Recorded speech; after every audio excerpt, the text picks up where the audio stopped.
నా పేరు స్వాతి. నా ఏజ్ 49. నేను యోగా టీచర్‌ని. హైదరాబాద్ నుంచి మాట్లాడుతున్నాను. 10 ఇయర్స్, 12 ఇయర్స్ ఎక్స్‌పీరియన్స్. ఆ! బయట ఉన్నాను గురువుగారు నేను. ఓహ్! ఇప్పుడు టైం దొరికింది. ఓకే. నాకు జాబ్ వచ్చేసింది. వెళ్తున్నాను గురువుగారు 3 డేస్ నుంచి. ఆ! గవర్నమెంట్ జాబ్ వచ్చేసింది నాకు. మళ్ళీ మార్నింగ్, ఈవినింగ్ క్లాసెస్ ఉన్నాయి. వెళ్తున్నాను. ఫస్ట్ లెవెల్ కంప్లీట్ చేశాను. సెకండ్ లెవెల్ ఇది.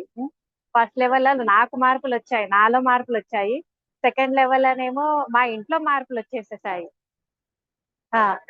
ఇగ ముందు కంటే ఇప్పుడు మా హస్బెండ్ అయితే ఎంత ప్రేమగా చూసుకుంటున్నారో, ఎంత ఇదిగో గారాబం అన్నట్టుగా అలా చూస్తున్నారు. ఇంత చేంజెస్ ఏంటివి అని అనిపించింది. నాకి అలా ఎలా వచ్చింది చేంజెస్ అనుకున్నాను. ఓహ్! సెకండ్ లెవెల్ గదా! ఇప్పుడు అందుకే వచ్చినట్టున్నాయని మళ్ళీ అప్పుడు గుర్తు చేసుకున్నాను నేను. హ్మ్.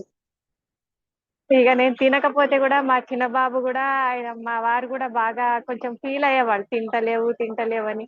తిను, తిను కొంచెం తిను ఏం కాదు. నీకు డిలీట్ ఏం చెయ్యరు కొంచెం తినడం వల్ల. తిను అన్నారు. అయినా నేను తినలేదు. ఏం తినలేదు. ఒక 2 డేస్ గదా! ఒక 4 డేస్ అయితే అయిపోతుంది అన్నాను. మళ్ళీ ఇంకా 2 డేసే ఉంది గదా! అన్నాను. అలా అలా నెట్టుకుంటూ వచ్చేసేసాను. ఇప్పుడు బాగా తినాలి చూడు అని చెప్పారు. సరే తింటాను అని చెప్పాను.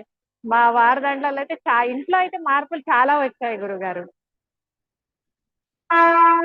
వెయిట్ లాస్ అంటే ఫస్ట్ లెవెల్‌లో 1 కేజీ తగ్గింది. సెకండ్ లెవెల్‌లో 1 కేజీ తగ్గింది. కానీ ఇప్పుడైతే అందరూ అంటున్నారు. ఇంట్లో గూడా అంటున్నారు. "నువ్వు చాలా సన్నగయ్యావు" అన్నారు. కానీ నాకంత పెద్ద తేడా ఏం ఏర్పడట్లేదు. కానీ బయటి వాళ్ళు మాత్రం చెప్తున్నారు. ఇంట్లో గూడా చెప్తున్నారు. ఫస్ట్ లెవెల్‌లలో ఇంట్లో చెప్పలేరు. కానీ ఇప్పుడు సెకండ్ లెవెల్‌లలో ఇంట్లో చెప్తున్నారు.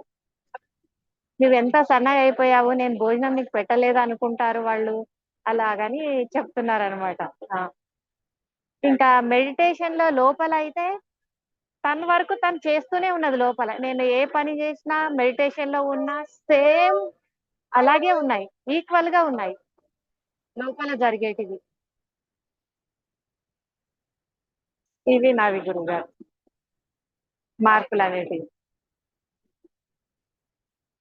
అంతా మీ మీ దయ గురువుగారు. మీ ఆశీర్వాదమే. నాకది జాబ్ రావడం అనంటే.